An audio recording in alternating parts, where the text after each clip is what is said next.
in orbit right now, studying how the whole Earth works as a system. Karen St. Germain is NASA's director of the Earth Science Division. Thank you for joining us today, Karen. It's great to be here. And what kind of role will SWAT play in NASA's fleet of Earth-observing satellites? Well, NASA has a fleet of 25 satellites today, missions that are looking down at Earth, at the atmosphere, at the land, at the ice, and the oceans. And these satellites tell us how the Earth works as a system.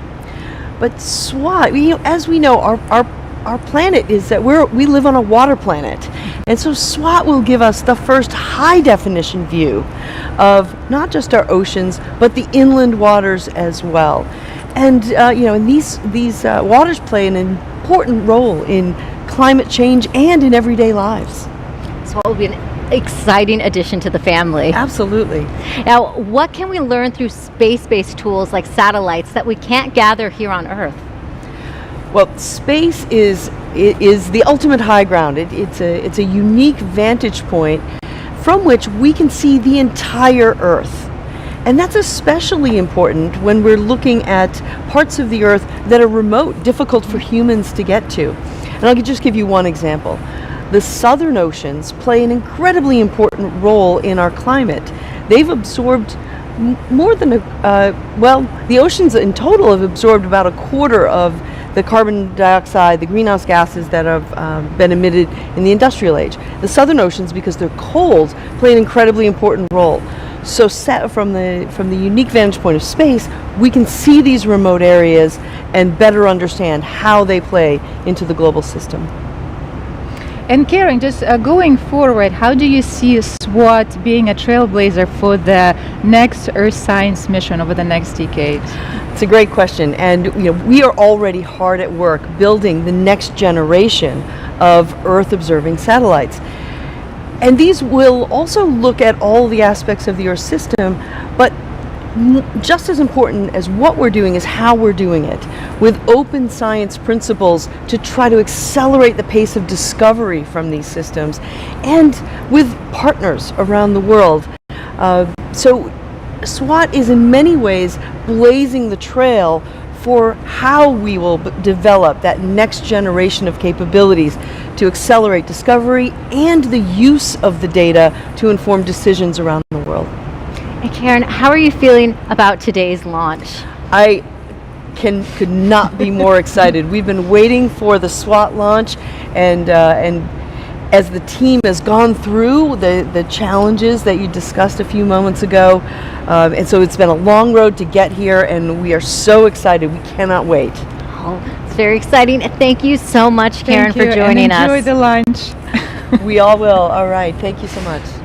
Now it is T-minus 32 minutes and counting to today's launch of the SWAT satellite. Let's check in on launch operations. Megan is live. Megan, preparations for this launch began hours ago. So where do we stand right now?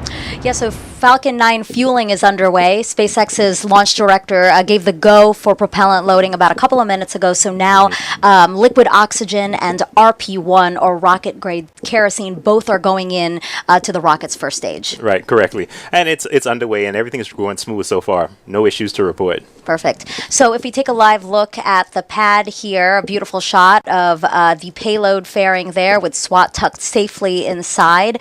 Denton, we talked about why SpaceX starts fueling so close to launch. Why when other launch providers start hours earlier? Yeah, and one of the main reasons they're using densified propellants. So they're very, very cold. That way it allows them to fit more fuel and oxidizer into a tank without having to increase the size of the tank. And the reason why it's so close to launch is that you don't want those densified propellants to heat up any, and that will cause a lot of cause you to kind of bleed off some of your oxidizer, etc. So, and that's why they do it so close to launch. It doesn't give that fuel and those propellants much time to heat up. And as we look at this live picture here, you can see that telltale sign of soot on the booster there. That means it's flown to space before. Yes, this thing has flown 5 times before this, and it's a combination of Space Force missions as well as some commercial missions. So we do have some familiarity with this booster, and the soot is just a little seasoning on the booster. boost. So it's all Some good. seasoning. I love how you say that.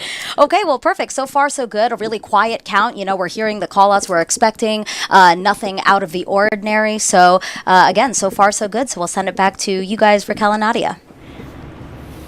Thanks for the update. We'll go back to our commentators as we get closer to launch in just a few minutes. But first, we have some questions to answer about the SWAT mission and water. Our first question is from a student. Here's Meadow. Hi, my name is Meadow. I'm 7 years old and I live in Studio City, California. I wonder how much water is on planet Earth. Hi, Meadow. Good question. There are more than billion cubic kilometers of water on Earth. A lot of water, Raquel. It's a lot of water. Thanks for your question, Meadow. And we have a social media question coming up as well. Let's see it. At Kawan wants to know, what is the most important thing to know as a NASA scientist? To know as a NASA scientist, well, hard work, some math and physics is a good skill, and have fun while doing it. And you possess those all, Nadia. We have another question coming up. Zeros and Math wants to know, what's the accuracy of SWAT? We are shooting for centimetric precision with SWAT. It's a very precise mission. We are improving our accuracy about 10x compared to our current observing capability of the ocean water and inland waters as well. Right, thank you. All right, we have one more question coming in. Kevin Rainville wants to know, will it give us the rate of sea level rise? We will definitely observe the rising oceans and rising sea, particularly close to the coast. And as we collect more and more data, we can estimate the rate, which is, the change over a certain period. This is what the rate is. Yes, excellent question. Yes, it was. Now, remember, you can send your questions online by using the hashtag #TrackingWorldWater. Now, you are looking live to the launch pad right now. We are T-minus 28 minutes to liftoff. SWAT data will help researchers better understand the ocean's role in climate change. Let's go to Jasmine live at the Hawk's Nest to learn more about the mission's science. Thank you, Raquel, and welcome to the Hawk's Nest. This is the main viewing location at Vandenberg, and there are over 500 guests scheduled to be in the surrounding area tonight. And right now, I'm thrilled to be joined by Li Luang-Fu, the SWAT project scientist who's been working on water monitoring missions for over 2 decades. Welcome, Li. Thank you very much, Jasmine. Of course. Pleasure to be here. We are so glad to have you. It is very special. Can you tell me, what are the main science goals of SWAT? Yeah, the main science goals are to better understand the ocean's role in climate change and how in a warming climate is affecting the Earth's rivers, lakes, and the reservoirs. So more than 90% of the heat since the Industrial Revolution, the global warming has been absorbed and stored in the deep sea. SWAT will provide a high-definition view of ocean topography for calculating ocean currents that transport the heat from the atmosphere to the deep sea. So the data will help improve ocean models to assess the ocean's capacity in the future to keep absorbing heat, protect humanity from global warming. And also in a warming climate, the water cycle of Earth is accelerating, making it very difficult to track and manage water resources, and also difficult to predict flood and droughts. So most of the lakes, rivers are not well sampled, but the SWAT for the first time will provide a global survey of the elevation of the lake storage of water and the flow rates of river, allow us to better model and so manage the water resources and predict floods and droughts. This is in a nutshell. Right. Very good in a nutshell. Yeah. And I like that you said that this is the first time that we're seeing something like this. So what sets SWAT apart from previous satellites? Yeah, it's all about the spatial resolution and the coverage. For instance, the footprint of the radar on SWAT is 1,000 times smaller than conventional altimeter, making this spatial resolution of SWAT much, much higher. And also, it will cover all the ocean and the surface water without any gaps between 78 degrees north and south. Wow, wow. So we're getting something we've never seen before. And Lee, you've been working on SWAT since the beginning for 20 years. What does it feel like to be here for launch? Yeah, this mission is 20 years in the making, and this is the fourth satellite mission. I serve as a project scientist. So, but this mission is the most complex and challenging, representing the culmination of my 40 plus years career at JPL working on oceanography from space. So my feeling now is a mixture of excitement, fulfillment, and also some anxiety. Right, yes, a little bit of anxiety. I know that Yeah. you and your team will breathe a sigh of relief when we're done tonight. Absolutely. Fantastically. Thank you so much for joining us. Yeah, thank you. Of course. Raquel, back to you. Thank you, Jasmine and Lee. The SWAT satellite is truly a remarkable spacecraft. Earlier, I got a chance to look at it up close with SWAT project manager Parag Vaze. Parag, we're standing here in front of a 1/3 scale model of SWAT. So can you tell us a little bit more about the key scientific instruments on board? Absolutely. So on this model, of course, you see the full spacecraft, but the instrument package is really on this configuration, first featured with our brand new instrument called the Karen Ka-band radar interferometer. What makes it an interferometer is really having a radar with signals that are transmitted and received from two separate antennas that are separated by a large distance. We also need other instruments to make SWAT work. We have a radar altimeter, which is a more traditional kind of altimeter, gives us precise but very small strip maps. We have a microwave radiometer that's used to correct the altimeter measurement in terms of the water vapor as the signal is going through the Earth's atmosphere. And we also need a set of instrumentation that tells us a very accurate position of the spacecraft in space itself. We have a GPS receiver that you don't see here, it's inside. We have a DORIS system, and we have the laser retroreflector array. And can you let us know how SWAT will communicate? Data, first of all, 1 terabyte of science data every day that has to be downlinked and then processed into products. The key to being able to do that, of course, is we have a very large recorder, memory recorder inside the module here, but then getting it out is the job of this antenna system. That's the X-band antenna system that's downlinking at 600 megabit per second. And we also have an S-band system that's more for command and control and basic mission operations. We obviously can't take SWAT like this in space. How will it fold and unfold after launch? So the whole system is, of course, needs to be compact. It's folded off to the side of the payload module that you see here, and it basically deploys in 3 phases. One that's first coming up, and then moving out, and then the antennas finally deploying on the side themselves, and then the whole system is locked in place. It's a very interesting explanation. Thank you so much, Parag. Of course, happy to do that. Time to check in with the launch team at the Mission Director Center to see how the countdown is progressing. Megan and Denton, how are we looking? So we are T-minus 21 minutes and 59 seconds and counting until liftoff, and fueling of the SpaceX Falcon 9 continues, right, Denton? Yep, it's continuing, it's progressing just fine. Everything is moving along as it should. Great news. So the U.S. Space Force, we know, is responsible for the range, making sure it's safe to fly our intended trajectory. Any concerns there?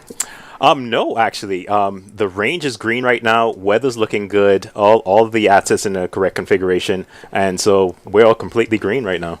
Talk to me about trajectories. That it's not an easy task to design one, right? That's where a lot of the real rocket science is to design a trajectory. It's basically you're trying to get from the launch pad to a point in space.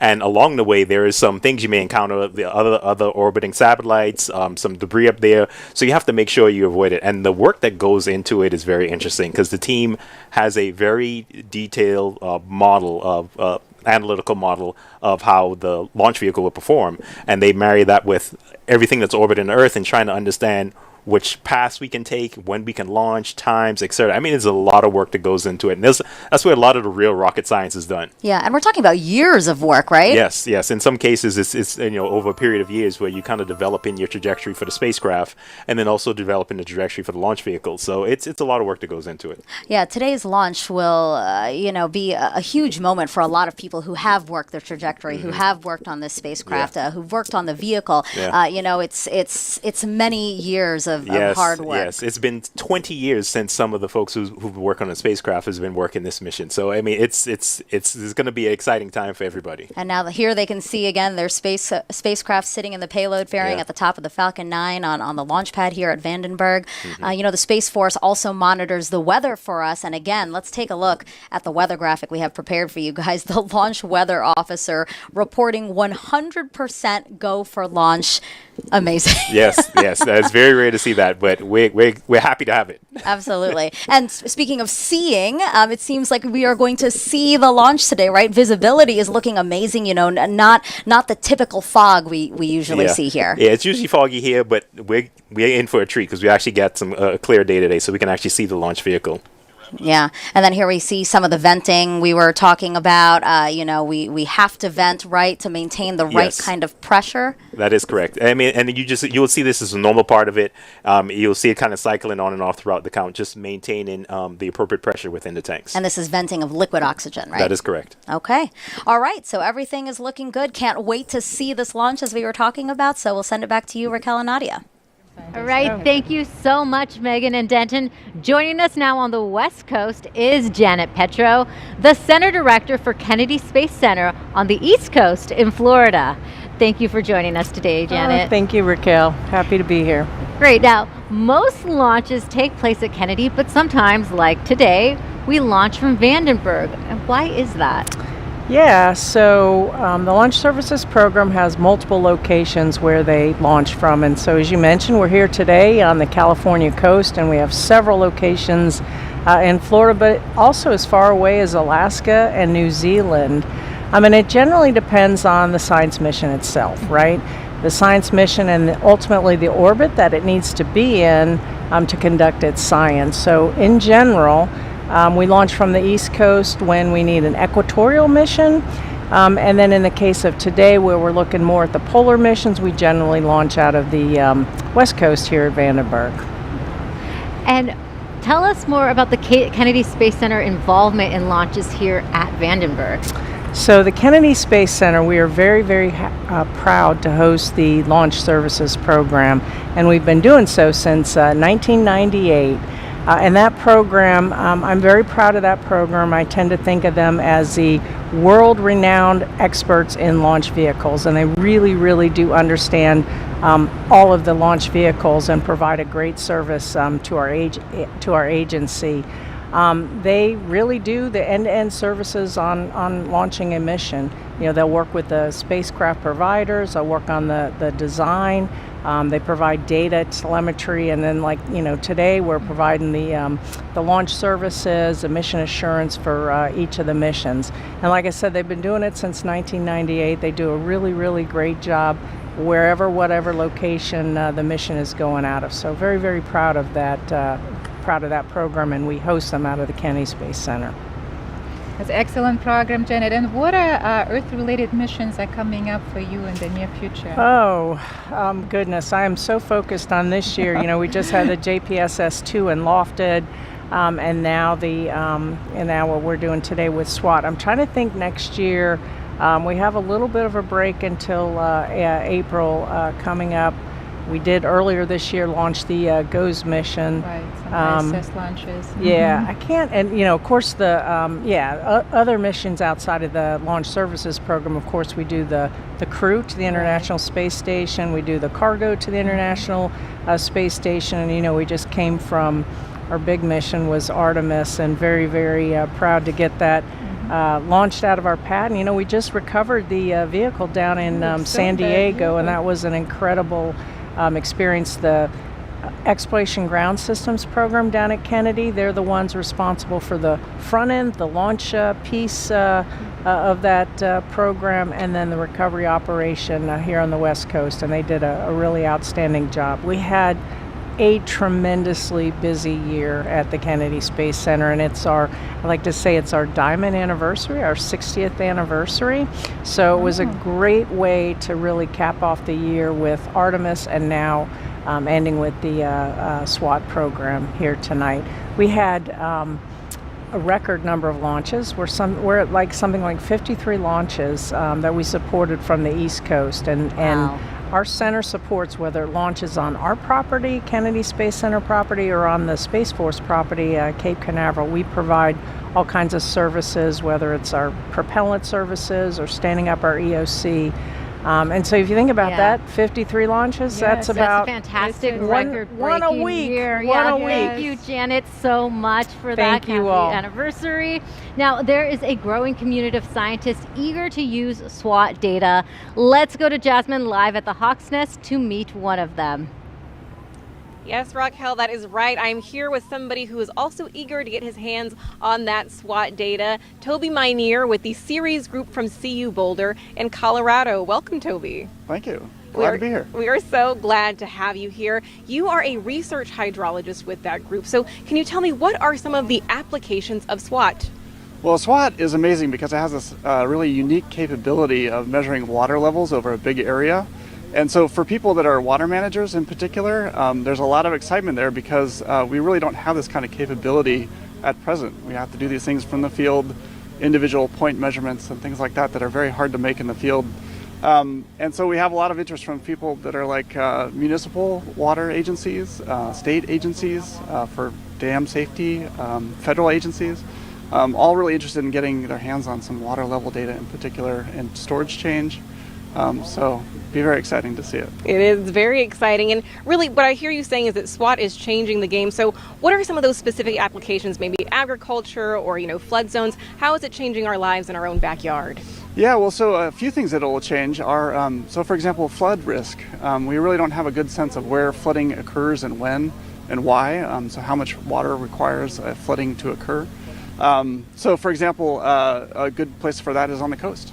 We don't really have very many gauges along the coast at the freshwater and saltwater interface. And so, yeah, I think we'll see a lot of changes there, a lot of changes inland for lakes and wetlands too.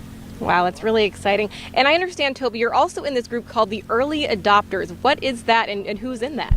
Yeah, so the Early Adopters group is about 25 different organizations. They come from all over the world.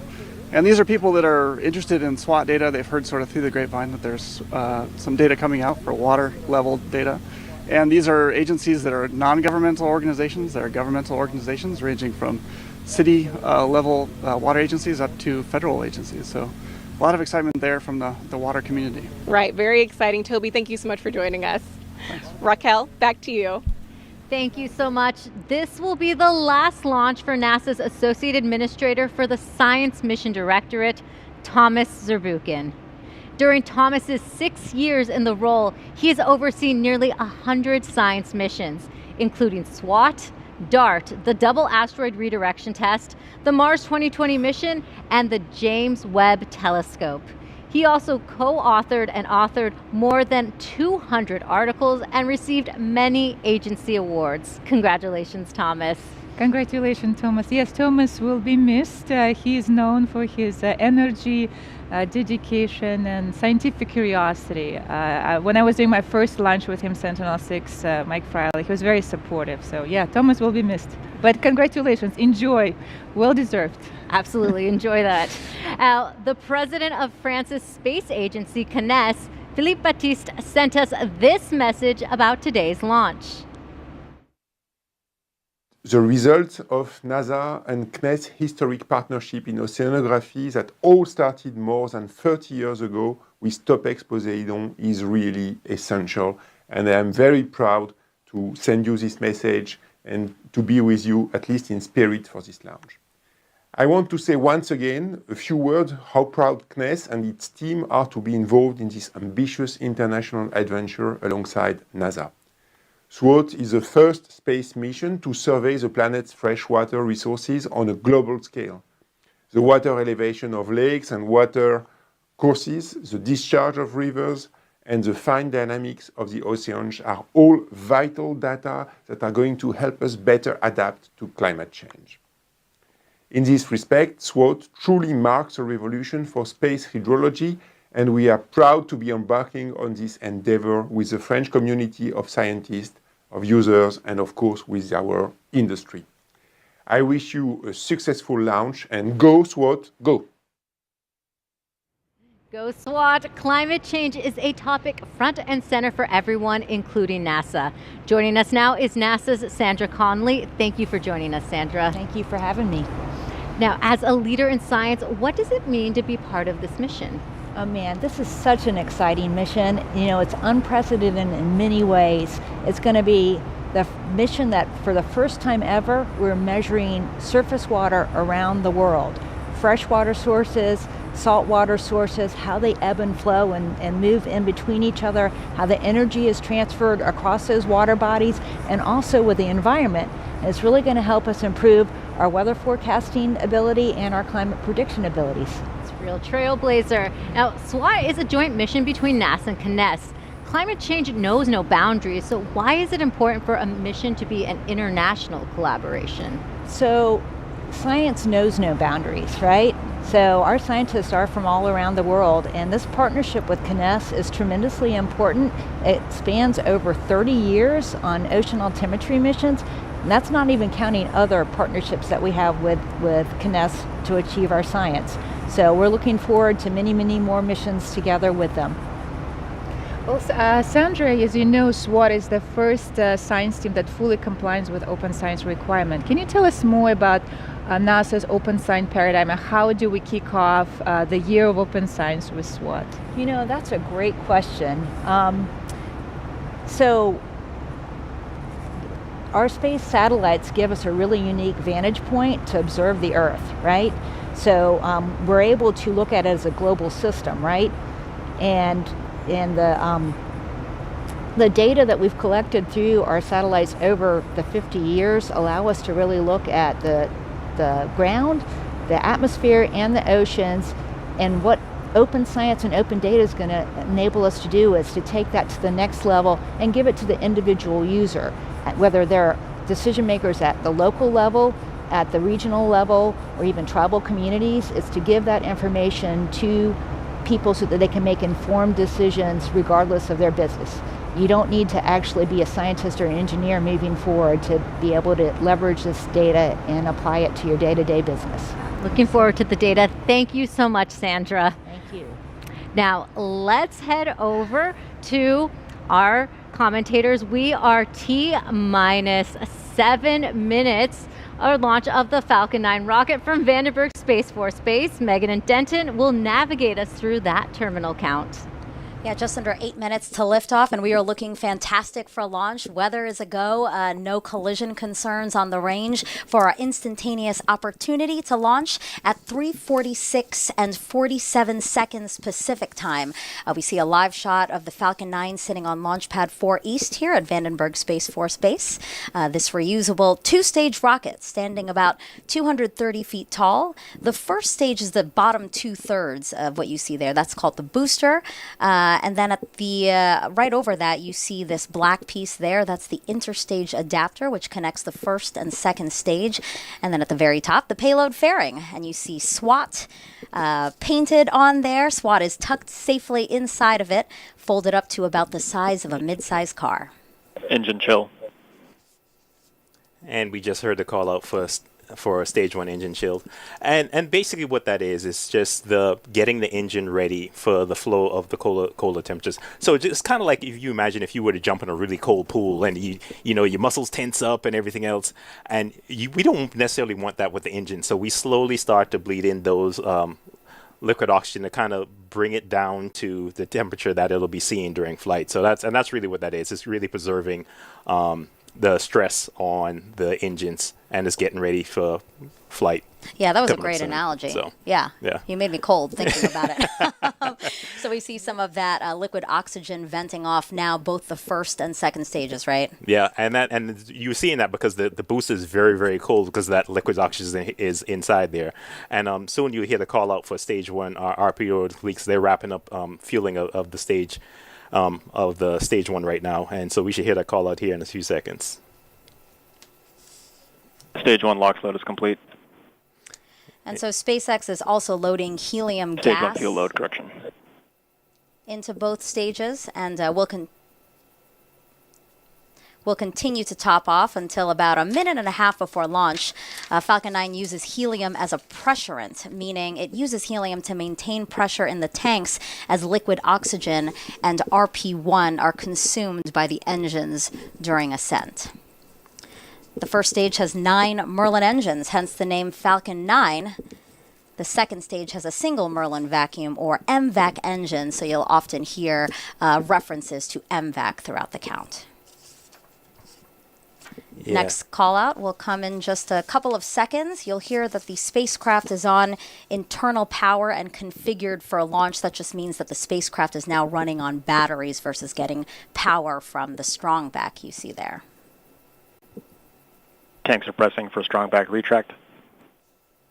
And the strong back is getting ready to retract. The strong back is that mechanical structure you see just to the right of the vehicle. And they're just pressing up the tanks and getting ready for that. You'll see it tilt back slightly initially, and then when we get closer to launch, you will see it tilt about 45 degrees back, get out of the way so, the Falcon 9 can clear the pad with no issues. And that tilt starts when you see that cradle. It's kind of like a hug around. Yeah. Just at the base of the payload fairing there, you'll see those arms start to open, and that will allow for the strong back to start tilting backwards. Yes, that is correct. And you can see from the video, you can see that cradle's opening up, and then you'll see a few seconds after that's completed, the strong back will tilt back slightly.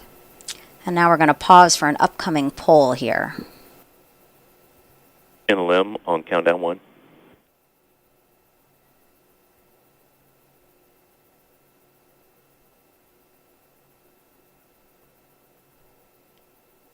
NLM copies. NLM is the launch manager for this mission, NASA's launch manager for this mission. Again, we see that strong back retracting, and you see those connections between the strong back and the rocket. Those are umbilicals, and that's what continues to feed the rocket with liquid, electricity, gases, right up until launch, right? That is correct. And what we're waiting to hear right now is just the SpaceX team confirming with the NASA launch manager that the team is ready to go. And so LD, NLM, countdown 1. LD, go ahead. NASA is go for SWAT launch. There you go. Perfect news. Stage NASA 1 is launch go load for complete. launch. Stage 1 POGO. Yep, and you heard the team is all good to go. And so right now, Stage 1 LOX load is complete. At this point in time, the Stage 1 is completely filled with fuel. We're just waiting for them to top off the Stage 2 tank. And today we're going to be treated to some sonic booms since the booster will land right back here at Vandenberg Space Force Base, just about 1,000 feet from where it's going to launch. Yes, which is always exciting to see. I mean, it's just so fascinating that the booster is going to land big, just off from. Yeah, that's going to be great. And as you said, again, because visibility is so great, we won't just see the launch. We're also going to see that booster coming back to land. Yeah, and it's key. It's taking everything I have to stay inside and not go outside and see this with my own 2 eyes. No, you have to sit in here with me. And in these last few minutes, Falcon 9 is performing final health checks on its primary communications, avionics, and propulsion systems in preparation for flight. This is the Rock. Range is green. And we just heard that call out that the range is good. And we should surely be hearing the call out for that Stage 2 LOX load is complete. And then at that point, all of the propellants will be loaded onto the vehicle. Stage 2 LOX load complete. You just heard that call out. So all the propellants are done loading. And at this point in time, we're just gearing up for Falcon 9 to go into startup, which is basically the computer taking over and going through its last set of configurations and checks to make sure that we're good for launch leading into T0. And remember how Denton was telling us earlier, we see the amount of liquid oxygen coming off of the rocket fluctuating throughout the count. Here, that's what we're seeing again to maintain that pressure, the correct pressure in both stages. Yep, and what you're seeing right now is them venting the LOX that was in the the umbilical tower down. So it's venting that out and getting it all ready to go for launch. Falcon 9 is in startup. And we just heard that call out. Falcon 9's in startup, which means the flight computer is taking over and is just preparing for its initial launch sequence. And now both stages are pressurizing for launch. Next call out in just a couple of seconds. Launch director, go for launch. SpaceX launch director confirming go for launch. Range remains go, weather is go.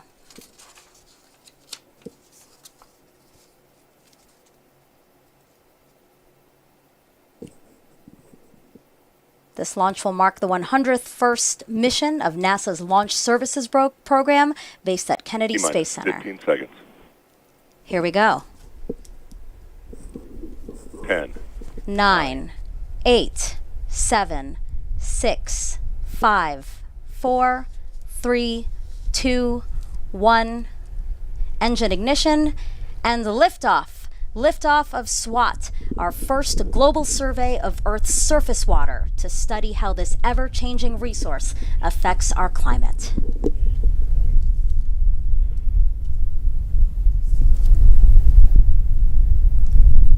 And there we get a nice view from the ground camera, and also we switch to the onboard camera.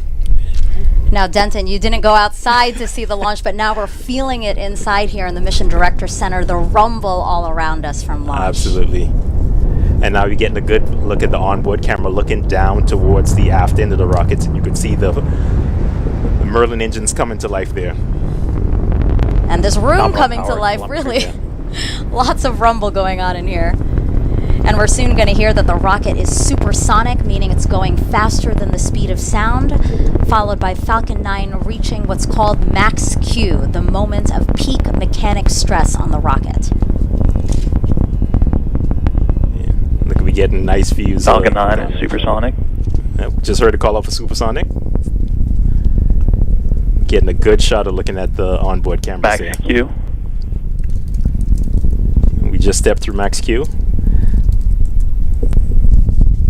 Next call-outs are going to come. Engine chill. MVAC engine chill, which means getting the second stage engine ready to start, and so which means we'll be coming up on stage separation shortly, followed by stage 2 ignition. We see this beautiful shot of all of the Merlin engines, all 9 of them lit up. That's what 1.7 million pounds of thrust look like. Lots of thrust. So the next callouts are going to come in quick succession, so let me walk through them really quick. So at T plus 2 minutes and 15 seconds, we're going to have main engine cutoff. That's MECO, meaning the 9 Merlin engines on the first stage are going to shut down. And then a few seconds after that, stage 1 and 2 will separate. Stage 1 will do a flip and do a boost back burn to orient itself back towards Earth for that landing here at the Space Force base. And there we get a good shot of looking at the interstage. Basically, MECO. the camera is looking up towards the second stage. Separation confirmed. And there you go. Live video of stage 1 and 2 separating. MVAC ignition. And there's a good look at the Stage MVAC one, ignition startup. the MVAC engine coming to life. That's great. You are seeing the stage 1 booster do its flip. And now the engine bell of the MVAC engine lit up. This is a camera shot of stage 1 here, again on its way back to Earth. In just a couple of seconds, we're going to see the payload fairing jettison. Fairing separation confirmed. We just heard a call out for fairing separation, and there's a good onboard view of the SWAT spacecraft, and you can see the fairing is gone at this point in time. Another camera shot here of the engine on the second stage continuing to carry SWAT to its intended target. We have a couple of camera views of this engine here, so you might see a couple of Stage different 1, angles. back shutdown. Yeah, and then you'll see it cycling through the views of the stage 2 engine, and as we get closer to the separation, it'll go back towards the spacecraft. And we just heard a call out for the boost back burn ending on stage Both 1. stages are on nominal trajectories. And that call out was just to say both stage 1 and stage 2 doing what they were expecting them to do. And we're hoping to get a video of stage 1 landing. So sometimes we don't always get it because of it's coming in so fast, and sometimes it's hard to capture it. So occasionally sometimes we don't get it all the way, but we're hoping to get a good video this time. T plus 4 minutes and 10 seconds into the launch of SWAT, and we've had a nominal ascent so far, no issues to report. Again, this is a video of a live shot of the engine on stage 2. SWAT stands for Surface, Water, and Ocean Topography, and this will be the first mission to provide high-definition data on more than 90% of the water on our planet's surface. It's a joint mission between NASA and CNES, France's space agency, with contributions from both the Canadian and UK space agencies. SWAT is the 4th NASA LSP science mission to launch from Vandenberg Space Force Base, and the 6th LSP science mission overall to launch on a Falcon 9, Denton. Yes, and we got a lot more missions coming up on the Falcon. Yeah, to see the partnership really grow for you too. I mean, again, you really worked from SpaceX from the beginning. Yeah, absolutely, and seeing their evolution over the years has been amazing to watch. So coming up, we're going to see the booster begin its entry burn soon, and again, that entry burn is to slow it down as it approaches Earth for the landing here back at the base, instead of a drone ship. Yeah, I mean it's awesome to see it come back to land. And as I mentioned before, seeing it landing right, very close to where it took off from is awesome. So then, how does this work? So again, we're going to have the entry burn that slows it down, and then there's a landing burn, right? Yeah, so you have the boost back burn that kind of gets it back towards the launch pad, and then the entry burn kind of slows it down as it's coming into the atmosphere, and then you have the landing burn that basically puts it down gently on the pad. Mm-hmm. Yeah, SpaceX has become real pros at landing their boosters. Absolutely.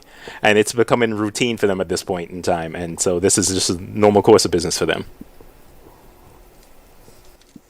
Again, we are looking live at stage 2. Stage 1 entry burn. And we just heard the call out for stage 1 entry burn. Means it's coming back into the Earth's atmosphere. And there we go. We got a good video of it. Yeah, so you can see those hypersonic grid fins illuminated by the flame from the booster. Stage 1 FTS is safe. You see that the screen went black there. That's because they just shut down the engine. That's correct. Both stages are as on planned. Trajectories. But I was talking about those hypersonic grid fins that you see. Those help guide the Falcon 9 booster back down towards Earth. So now that we're done with the entry burn, the next burn is the landing burn. Mm-hmm. It's just one engine, right, just before it touches down. And correctly. Just gently set it down on the pad. The next milestone for the second stage is going to be... Stage 1 is transonic.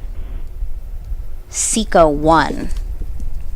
Yeah, and SECO 1 is the first shutdown of the second stage engine. And then for this mission, we're going to have 2 burns. So you'll see after stage 2 shuts down, it'll coast for a while. And then we got a good video of stage 1.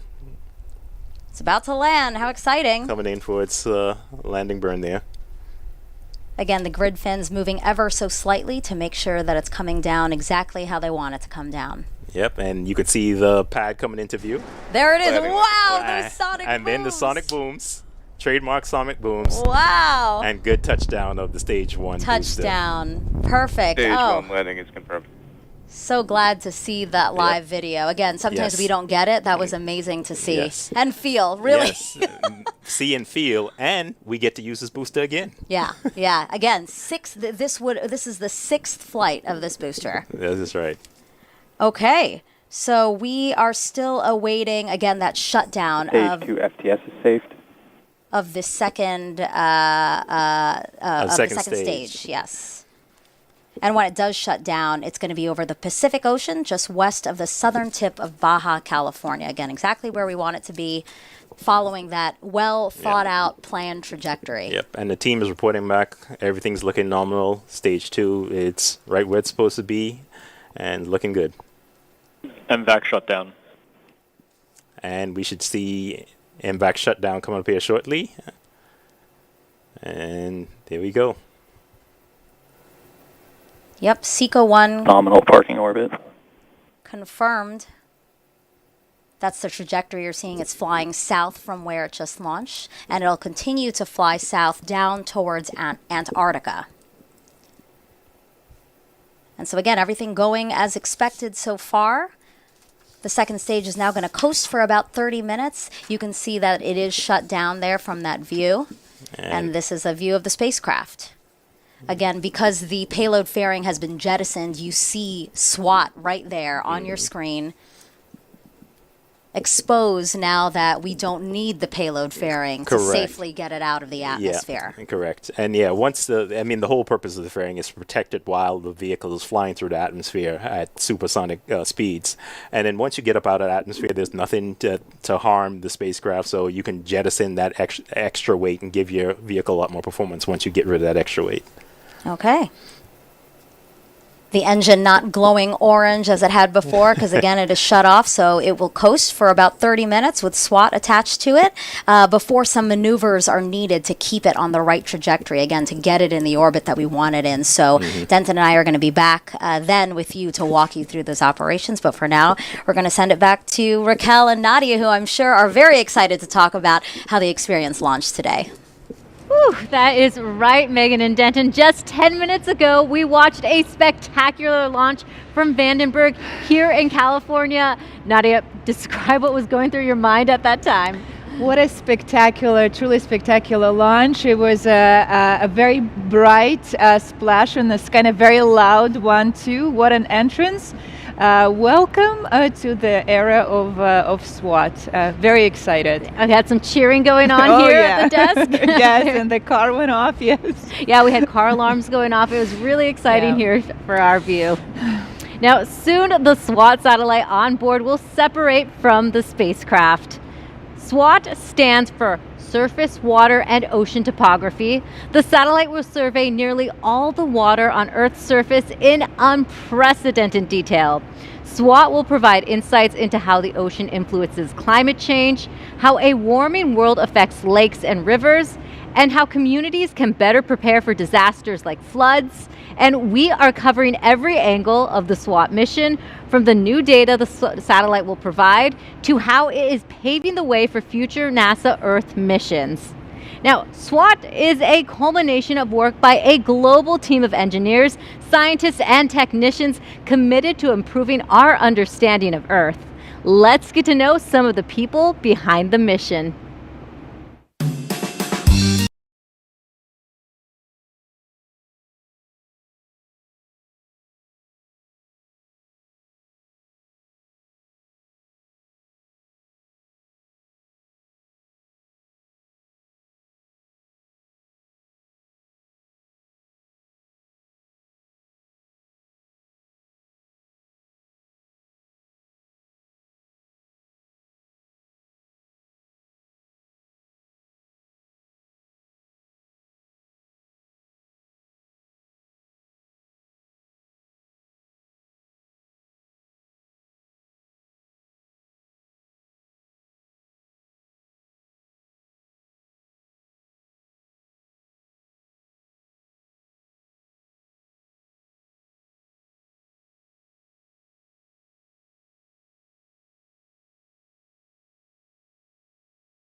Yeah, we have a great team. We gel really well together. We scientists, we dream, and engineers make our science fiction dreams come true. And then collectively, we make this NASA magic that enables discoveries and for the good of humanity and science. It's magic indeed. We want to show you how some of SWAT's technology works, but to do that, Nadia and I had to go tap into our athletic skills for this one. Take a look. All right, Nadia, in order to learn more about SWAT, we have to play a little basketball. That's right, Rick.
for SWOT in that package. Why are you so excited for this new technology? Yeah, it's a really pivotal moment, I think, for our space science industry as we are testing new technology with SWOT. This is our first in-flight demonstration for the SAR interferometry, and this opens a new way of observing Earth water height. So yes, it is a pivotal moment, and I'm very excited about it. Yes, and like you mentioned before, the scientific heart of SWOT satellite is the Ka-band radar interferometer, or CARIN, and it measures the height of water on Earth. Jasmine is live at the Hawk's Nest to learn more about how the technology was built. That is right, Raquel. We're back at the Hawk's Nest, now joined by Ava Peral, the lead systems engineer for the CARIN instrument on SWOT. Welcome, Ava. Hi. We are so glad to have you here. That launch just lit up the sky. What did you think? Oh, it was impressive, really impressive. It really was. It was beautiful. So you work on the CARIN instrument. Can you tell me what sets that apart from other instruments? Yeah, so CARIN is a radar, and NASA has launched radars before to study the ocean from space. But CARIN is a very special type of radar. It's a radar interferometer.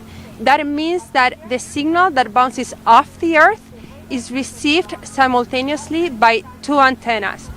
These two antennas are separated by a long distance, about half the size of a tennis court, and they have to be positioned very precisely to levels that are like micrometers. So we're talking about the width of a hair.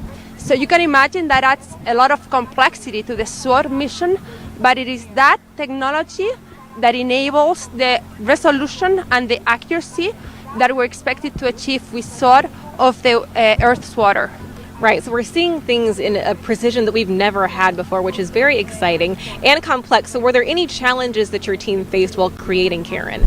Yes, CARIN has been pushing the envelope in many different fronts.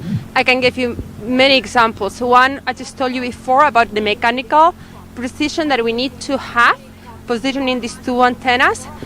We also have a very high power amplifier. We need an enormous amount of power to be able to get that signal back to the satellite from the Earth at a level that is detectable by the radar. And that level of power at our frequency from space is by itself a technological achievement. We also have the radar produces a massive amount of data. In fact, over 60 terabytes of data every single day. And that's a lot of hard drives, as you can imagine. So we really need to reduce that data volume so that it's manageable and we can downlink it to the ground. And for that, we're doing some fairly unique signal processing in the radar in space. So all of those are really achievements. CARIN is a unique instrument and one of a kind. Right, it really is. You and your team should be very happy with this achievement. And Ava, you yourself have been working on this for a decade. How does it feel? You know, I know those last few weeks can be like a race to the finish line. What is it like that you just saw this launch? Well, for me, it's been my project since I started at JPL. It's been actually over 13 years. So this is really a very exciting moment for me. And myself and my team have been actually working very hard on what's coming ahead of us. Now that we're going to be getting the data from space, we need to make sure that the data is valid. It has the accuracy that we're expecting, and that's going to be a very difficult and critical task by itself. Right, but this is just the beginning. Ava, thank you so much for joining us. Thank you. Raquel, back to you. Thank you, Jasmine and Ava. Let's get to some questions for you, Nadia. Our first question is from a young space fan, Mark Andreas. Hello NASA, my name is Mark Andreas. How we can see water from space? Well, hi, Mark. NASA can see different aspects of water from space. We could see how hot is the water, how the temperature, the surface temperature of the water is, how salty is our water, salinity of ocean salinity. We can see how heavy the mass of water, its gravity. We can see the volume or the height of water with satellites like SWOT, for example. We could see liquid water, frozen water, like sea ice. We can even see some content of water in the atmosphere. So we can see different aspects of water from space. Good question. Yes, so many different ways to see water. And we also have some social media questions coming in. We have, how many times per day will SWAT orbit the Earth? So on average, SWAT's nominal orbit is 21 a day repeat orbit. Right. And we have another one coming in for you now. Let's see, how accurate is the equipment when measuring the current sea level from space? Meters, centimeters, millimeters, nanometers? We're really getting into that.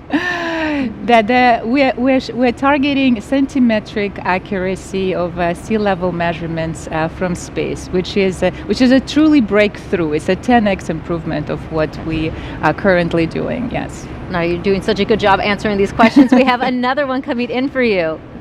What is ocean topography and how does it work with SWAT? Well, think of it, ocean topography, just like mountains and valley. Like I was driving here from LAX to Lompoc, just like mountains and valleys on the ground, you see hills and dips on the ocean surface. So think of it as well. Great explanation. We have another question for you too. Let's get to this one is, will you be able to tell how clean the water is?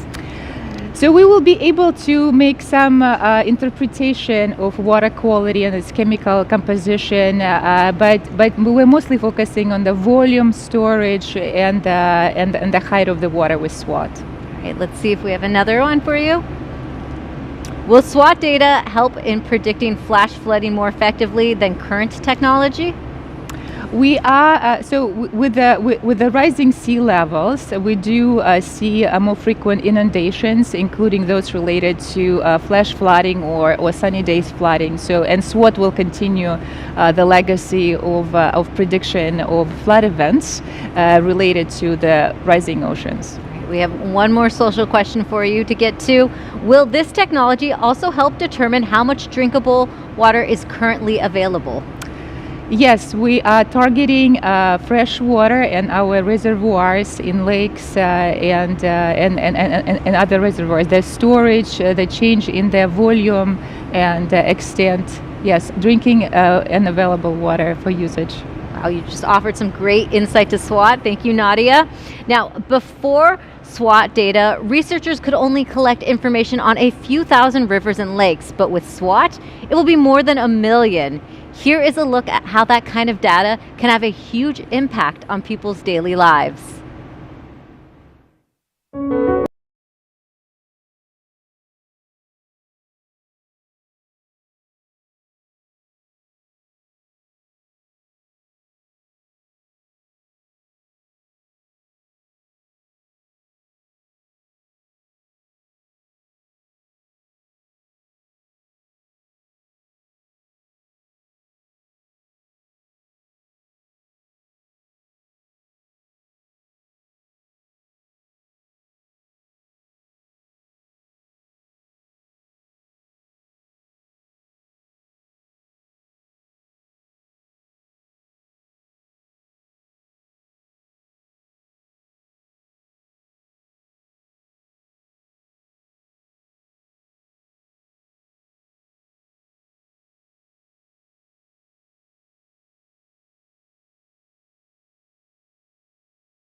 We'll hear from the UK Space Agency in a moment, but joining us now is Taryn Tomlinson with the Canadian Space Agency. Thank you for joining us today. Thanks for having me. Good morning. Now, why did your agency choose to be involved with the SWAT mission? Well, contributing to the first ever satellite to survey most of the water on the planet is truly an exceptional opportunity for us. Water is such an important resource and it is in so many ways linked with climate change. And we're so happy to work with our international partners again on solving issues that matter to all of us. SWAT is particularly important to Canada. We have the longest shoreline on the planet and we have over 1 million lakes. And it's so important to monitor the change of those lakes over time. SWAT is really going to benefit Canadians for strategic water management, but it will support humanity in the face of climate change. Really is an international effort, as we say. Truly. Can you talk a little bit more about CSA's contributions to the mission? I'd love to. CSA will be contributing a key component to the CARIN instrument. They're called the Extended Interaction Klystrons, built by CPI Canada. It's the high-powered amplifier that will help those Ka-band precision measurements for measuring the surface water. And so in addition to the device that we are contributing, we have science researchers who've been involved with the SWAT science team, and they've been developing the objectives, and they're also working to deploy instruments to key sites across Canada. Yes, Taryn, we enjoy working with Canadian scientists. And speaking of that, what is the Canadian scientists as users are most exciting to use SWAT data for? For the data, so we have some services, key services in Canada that we'd really like to improve. And so, as I was mentioning, that shoreline, navigation services to Canadians is going to be very important. Weather forecasting is going to be very important as well. As well as just to monitor, as I mentioned, the lakes and make sure that we keep our eye on the lake measurements. Our researchers are looking towards the north in helping northern communities as well. And so we're talking about clean water supply. We're talking about water management for the coastlines, for tides, and for estuaries, and also hydroelectricity. And I do want to mention, I'm so excited to see what Canadians will do with open science and open data. Excellent. Has lots of data ahead, and I want to know, what was launch like for you today? Well, it was exhilarating, and we had cheers and excitement outside. We were all outdoors. But what was specifically exciting for me was to see the return of the booster and that double sonic boom, and everybody jumped out of their skin. It was exhilarating. What a morning. Thank you so much. We're grateful to be here. Absolutely. Thank you for joining us today. Very early morning. Now, Beth Greenaway with the UK agency wasn't able to be on set with us, but she left this message. The UK Space Agency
You have a demonstration that illustrates the importance of our water that involves a gallon of water right here. That's right. We wanted to look a little bit of the water storage, water budget, water cycle, and we imagine that all the water on Earth represented in this gallon of clean water, and how the water moves. So ocean is the ultimate source of all our water. Land does not produce its own water.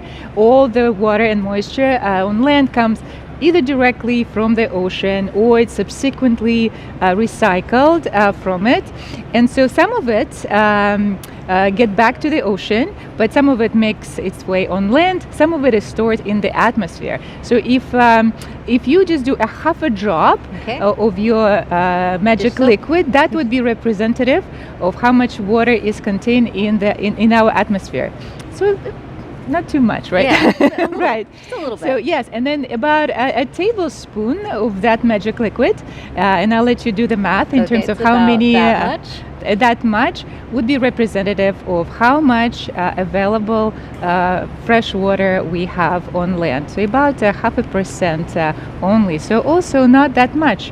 Most of it is contained in our salty ocean. So we humans, an ecosystem, we depend on this steady supply of water and moisture from ocean to land. And if the ocean supply is interrupted, we have droughts or even fires like you guys have in California that you experience perhaps yourself.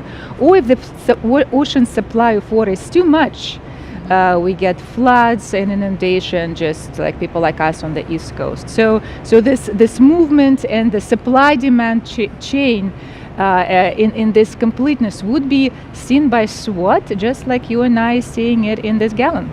Yeah, and what if too much water comes back into the ocean, as you were kind of describing? Yeah, well, then the ocean becomes higher. The volume of the ocean rises, yeah. And how much would it rise? Well, currently we're observing about 3.4 millimeter of global mean sea level rise. I don't know if that makes sense. So in gallons, that would be about 300 trillion of gallons a year. That's how much water we add every year into the ocean. Okay, that is a giant number. How can you help put that to Visualize? scale? Well, Yes. I mean, I guess if you line up all these jars, you would cover the distance from a sun to Pluto and back. So yeah, it's a lot of water. The sun to Pluto and back. Yes, a lot of water. That's a lot of understatement. water. Well, thank you so much, Nadia, for this. Now, a SWOT technology tracks changes in water volume over time, like you mentioned, and we will get a better understanding of Earth's water cycle. That data can be used to help prepare communities for rising seas and changing coastlines. Let's learn more about Earth's water. Earth has about 370 quintillion gallons of water. If all that water was inside a single drop, it'd be 860 miles wide. Of course, it's not. Earth's water can be found all over the planet.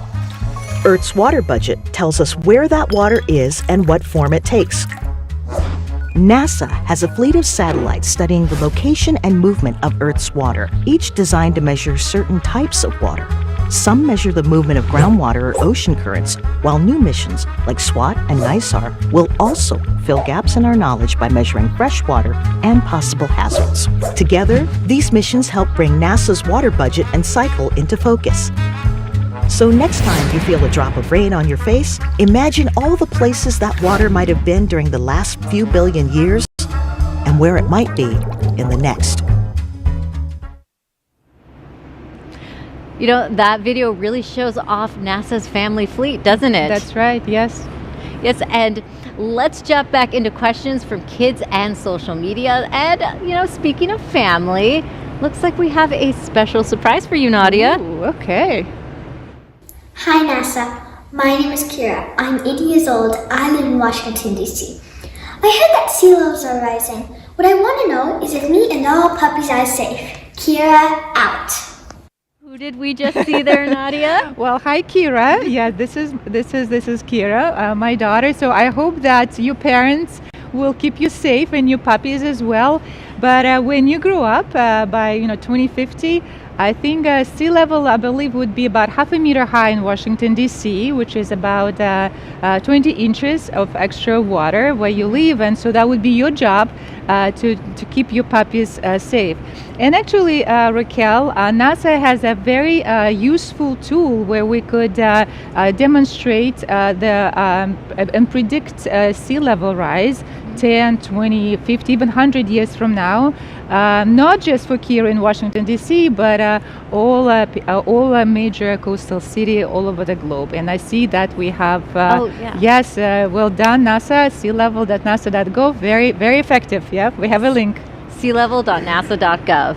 And we have some social questions coming in for you as well. Let's see the first one coming up here.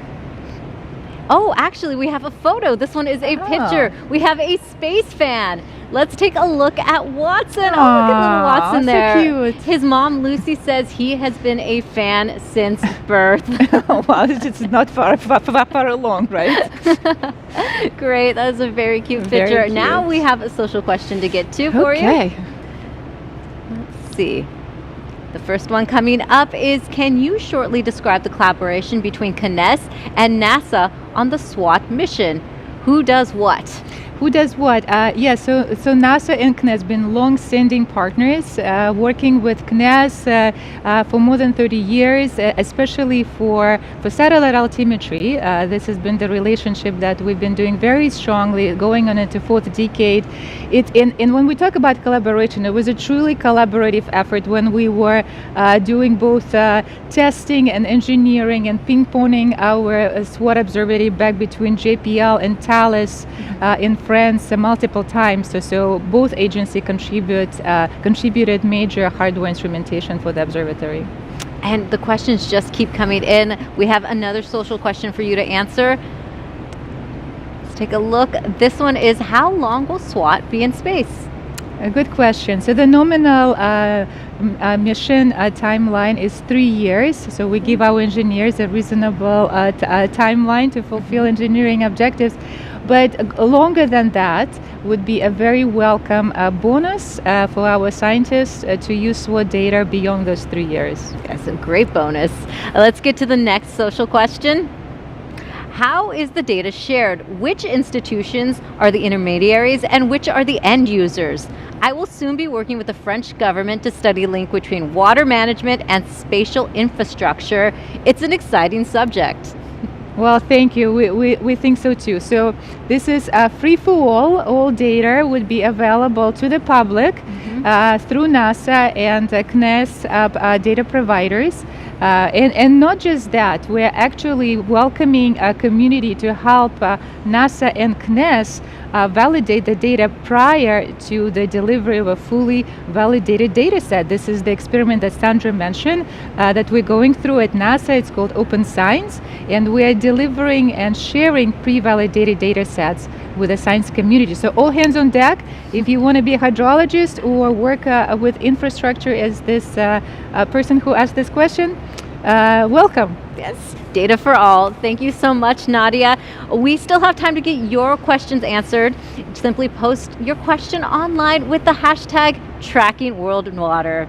Now, we are just over 41 minutes since launch. Commentators Megan Cruz and Denton Gibson are tracking the next milestones on this mission.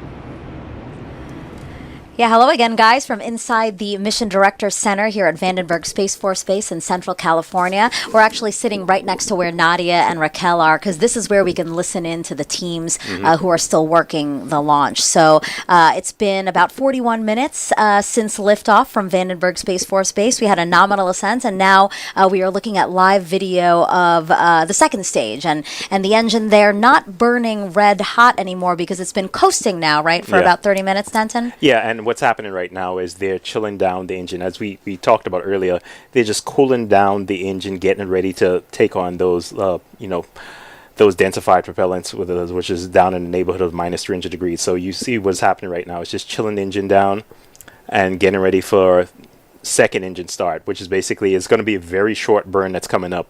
And this burn is essentially just kind of doing a final orbit adjustment before getting into spacecraft separation. So that's what's happening right now, and we should hear the stage 2 engine restart coming up here in about a minute or so.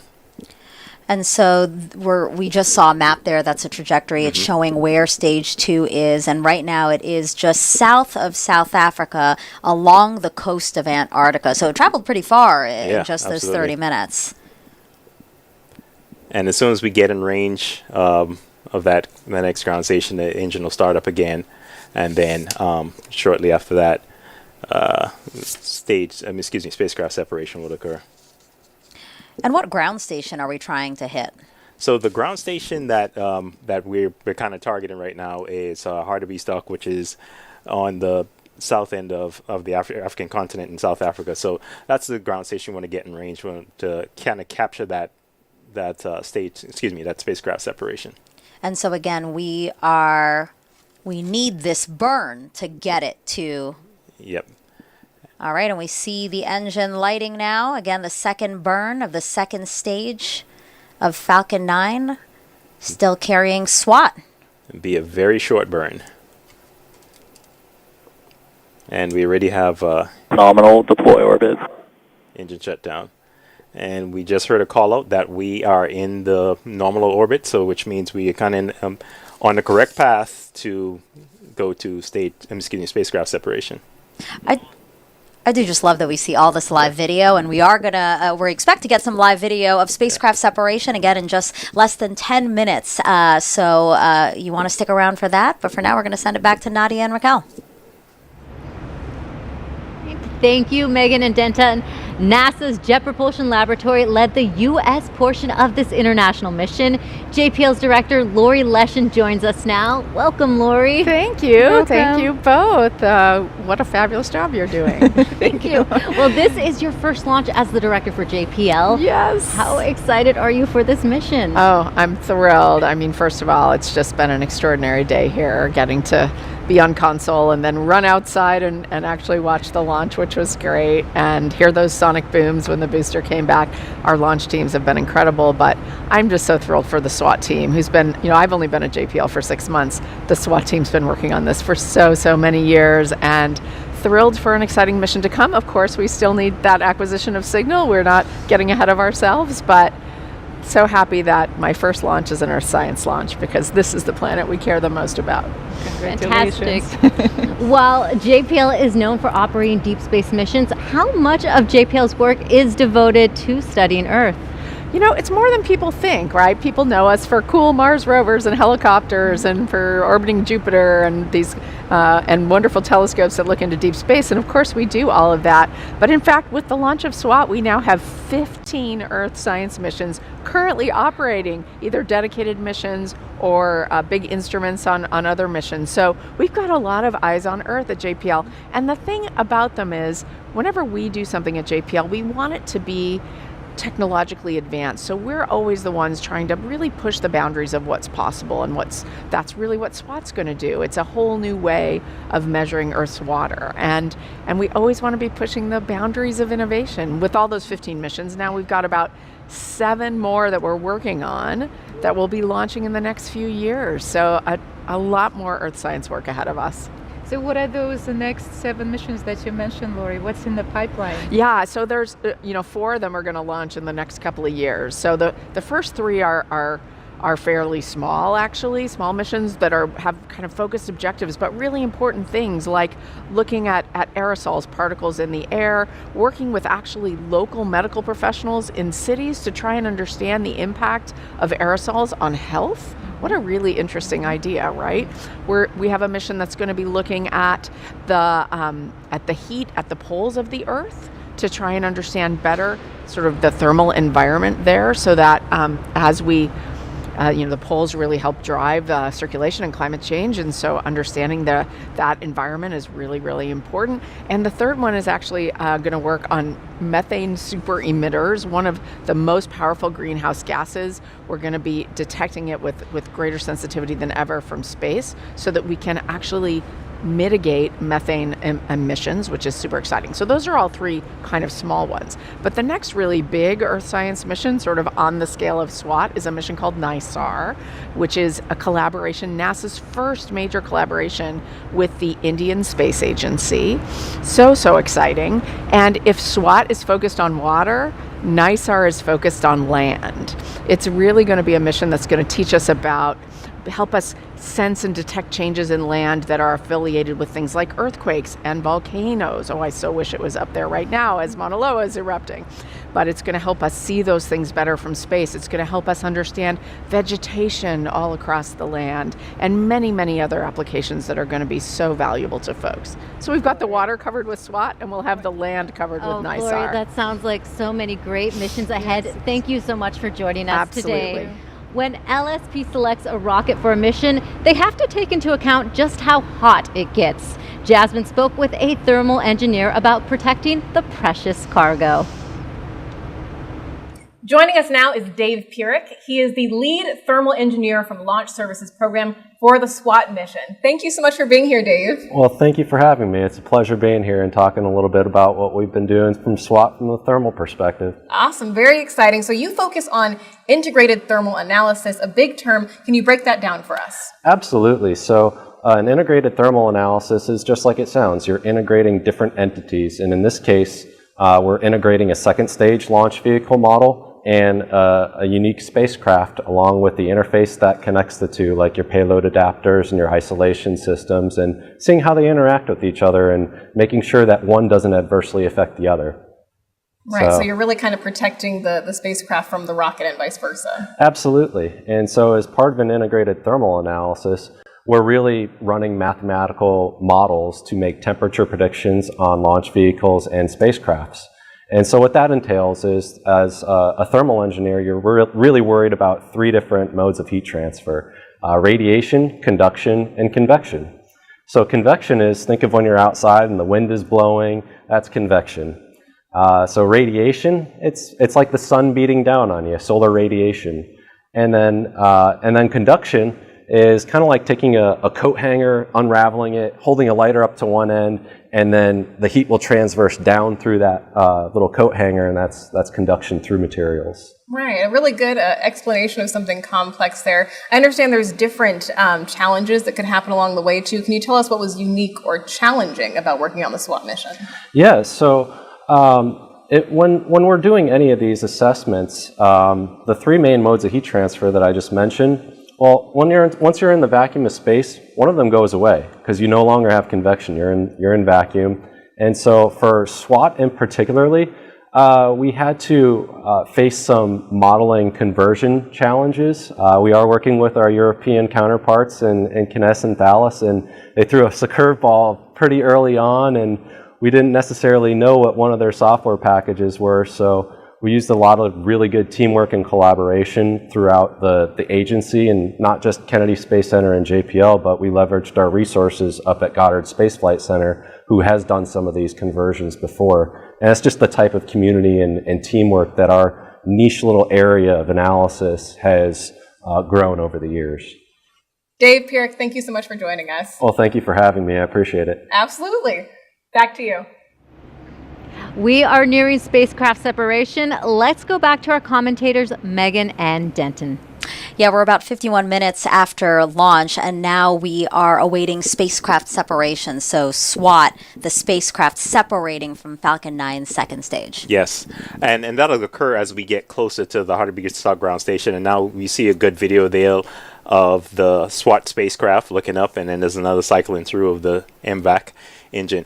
So yeah, once we get to the point where we separation occur, hopefully we'll get a good video of that. And now there's a slight chance we may get acquisition of signal from the spacecraft at that point in time, but that's not the primary opportunity to get it. Sure. So you see the telemetry data right there, stage 2, just at the tip of South Africa. You were mentioning a ground station there. Mm-hmm. It's because when the spacecraft separates from the Falcon 9 second stage, we want to make sure we know where it is, yes. And we do that by using the ground station, correct. Right? Yeah, and the ground station is what is capturing the video that you're seeing here, as well as the telemetry coming from the vehicle.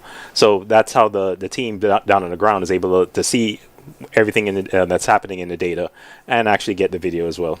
So you see the SWAT spacecraft there. SWAT stands for Surface Water and Ocean Topography, and is a joint mission by NASA and CNES, France's space agency. They had contributions from both the Canadian and UK space agencies. Yep, and once separation occurs... SWAT payload, separation confirmed. There you go. And we got good video. And we're hearing some cheering here at the Mission Directors Center at Vandenberg Space Force Base. I'm sure the spacecraft team for CNES is also cheering in their Mission Control Center. You see the spacecraft floating away right now from the second stage. And at this point, the launch vehicle's job is done. So the second stage will just basically kind of back off, move away from the spacecraft and kind of take itself out of orbit, just so we don't have any junk floating around after it's completed its mission.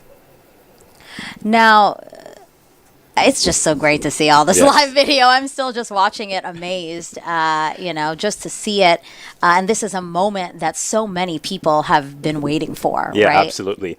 As we mentioned before, a lot of these people have been working this mission for 20 years. Right.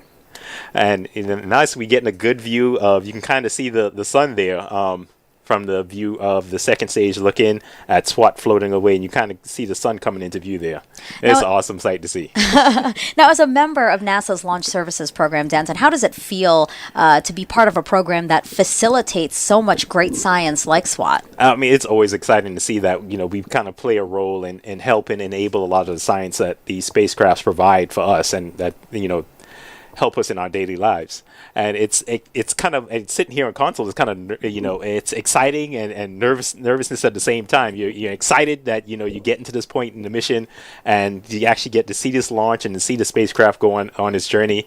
And it's nervous at the same time because you want to make sure everything goes right. And the team and the engineering team has done a tremendous job of making sure that this mission has been successful. And so we were saying again, the next step, right, is the team confirming a signal with the spacecraft. Oh, here, this is a shot of the CNES team. Again, this is a joint mission between NASA and CNES, France's space agency. So I'm sure everyone there was cheering the same that they were here at the Mission Director Center once we saw the spacecraft float away. Yeah, and hopefully we'll hear from the team in France that they have acquired signal from the spacecraft, and we'll be looking to hear that coming up soon, hopefully soon. Yeah, the first full pass for signal is slated for T plus 1 hour and 18 minutes.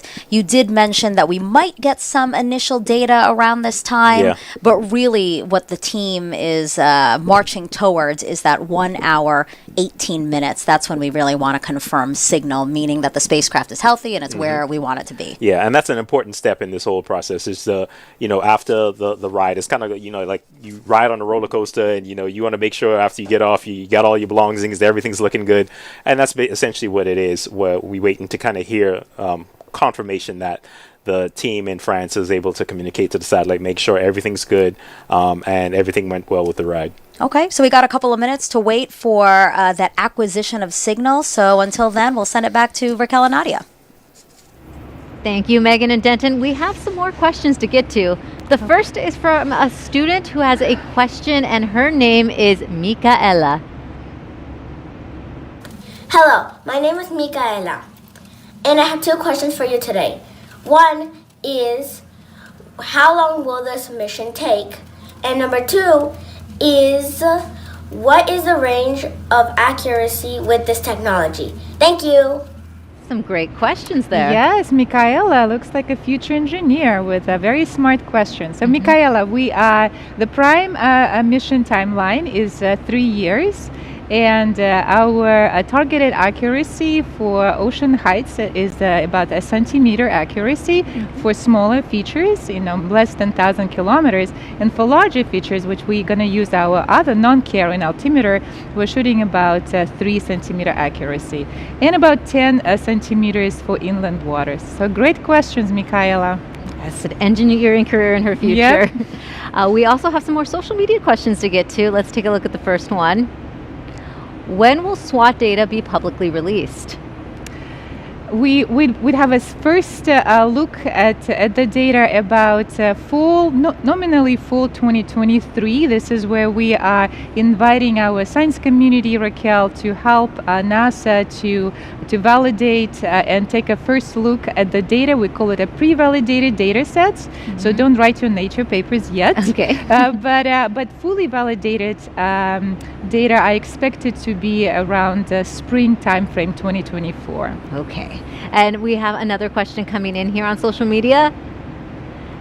Alessandra asks, what will be the probe's data processing centers?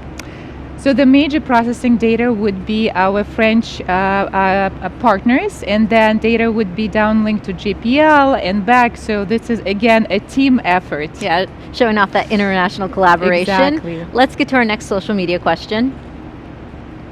Will it measure ocean depths at what resolution? Ocean depth, we're actually, I have a few scientists on the science team who are looking at the seamounts and bathymetry using SWOT, and they are also excited to see and discover thousands of new mountains on the bottom of our oceans. So yes. Let's get to the next question. Is there more water in the atmosphere of Earth than there is on all the surface of oceans on Earth? What amount if subterranean water is unknown currently? They're really asking you tough questions. Yes, and I think maybe they just was excited with our demonstration. So most of the water is, of course, located in the ocean. We just saw it in this hour gallon. And the only tiny portion of the Earth global water cycle is contained by the atmosphere. So atmosphere cannot hold a lot of moisture, and but it's very effective at transporting water between the ocean and land. Great, thank you, Nadia. Now, if you have a question to ask, post your question online with the hashtag Tracking World Water. You did a great job answering those. SWOT will create the first comprehensive global survey of freshwater lakes, rivers, and reservoirs from space. Let's go to Jasmine live at the Hawk's Nest, who is with a scientist eager to use the new data. Thanks, Raquel. Yes, joining me now is Tamlin Pavelski, the SWOT Hydrology Science Lead. Thank you for being here. Oh, my pleasure. We are so excited, especially after seeing that spectacular launch, Tamlin. And right now, scientists really have to trek into the field to understand the data from rivers and lakes. Tell me, how is SWOT going to change that? Oh my gosh, it's going to change it so much. So, right now, if I go into the field for a field campaign, I might be able to go and measure a couple of rivers, a few dozen lakes. SWOT is going to be able to see lakes all over the world in places I can't even get to, where it's just impossible.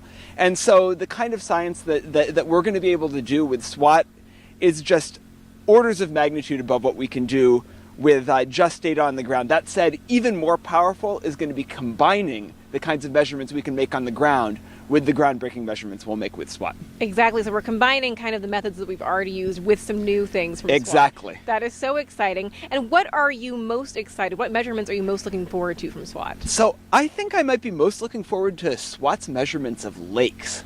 So we're going to be able to measure simultaneously the water level in lakes and the area of lakes. We'll be able to see changes in volume. And we're not just going to be able to see that in a few lakes, right? Right now, maybe we can see a few tens of thousands of lakes using on-the-ground data. With SWOT, we're going to see millions. So it's like going to a more powerful telescope where suddenly all these new stars appear. Right. And when you say that figure millions, I mean, that's so hard to even picture, but it's really, really exciting. And how is SWOT going to help us understand how water moves worldwide? I mean, this is a global view. Yeah, so I think a lot of us start learning about the water cycle really early on, in elementary school or middle school maybe. And that's because it's so fundamental to how our planet works, and water is a precious resource for us. And SWOT is going to tell us about one of the most critical parts of the water cycle, which is surface water, right? So we have evaporation, right, off of the ocean and off the land. We have precipitation coming down. SWOT is going to help us put real numbers on how the amount of water flowing through rivers is changing over time and how climate change is affecting that. Right. That is so exciting to see how this is all working together. Tamlin, thank you so much for being here. Oh, my pleasure. Awesome. Raquel, back to you. Thank you. SWOT is going to measure how much water is on Earth, but also how it moves. we actually don't know the extent of some of the science that this is going to produce. And right. I'd like to introduce you to Christine Gabarra. She's a mechanical engineer inspiring future generations. Coming to work every day, it's always really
And CNES with contributions from the Canadian and UK space agencies.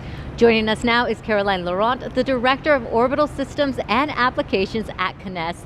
Thank you for joining us today. Hi everybody. Hi, Caroline. What does it mean to finally see this satellite in space? Well, it's so great. It's such an experience.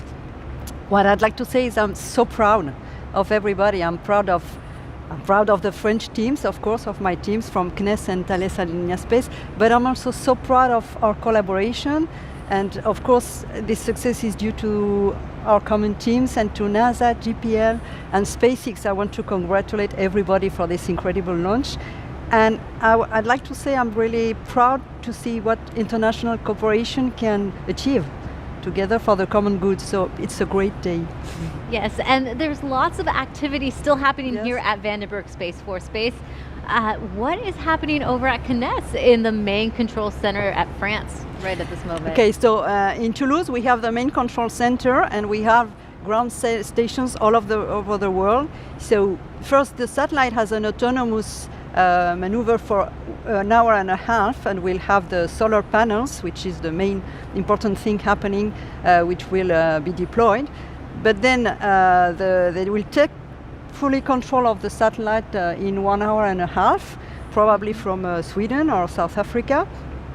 And during that hour and a half, although the satellite is on an automatic mission, it will send information so the people can start having them. And so there are people that will be 24 hours a day working, starting from now through Christmas, and everybody, I want to congratulate them, of course. Mm-hmm. And then they will start deploying the antennas in a few days.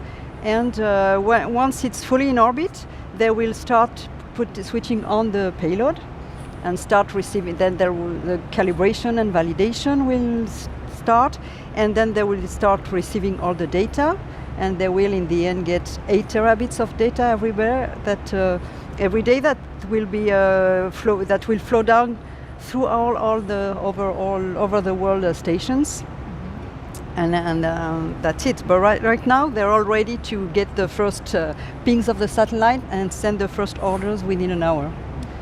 Thanks, Caroline. So as we start a new altimetry era with SWOT, when you reflect back, what do you think of SWOT as building on a legacy of NASA and CNES altimetry friendship? Can you comment on that? Yes, it's been an incredible journey, starting more than 40 years ago.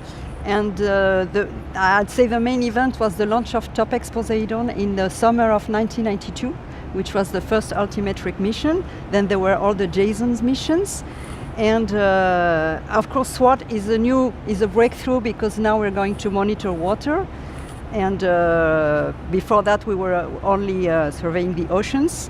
So that's a major breakthrough, and that to monitor globally all over the world the water is really important for our world for the next decades. And as I said at the beginning, I mean, it's an incredible collaboration. We have also Canadian and British friends working with us together.